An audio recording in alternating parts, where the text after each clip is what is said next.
Mesyuarat tadi Majlis Tindakan Ekonomi Negara bersetuju untuk membayar wang pendahuluan, iaitu kadar khas insentif pembajakan, kerana mereka terpaksa sewa mesin bajak. Dan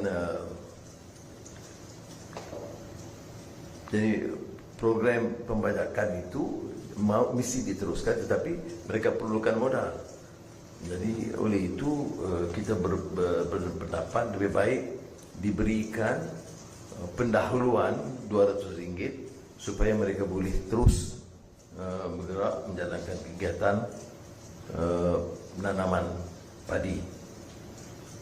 Dia ada implikasi kewangan 48 juta yang kita luluskan minggu ini, dan dia akan melibatkan dan memberi manfaat kepada 240,000 orang pesawah berdaftar.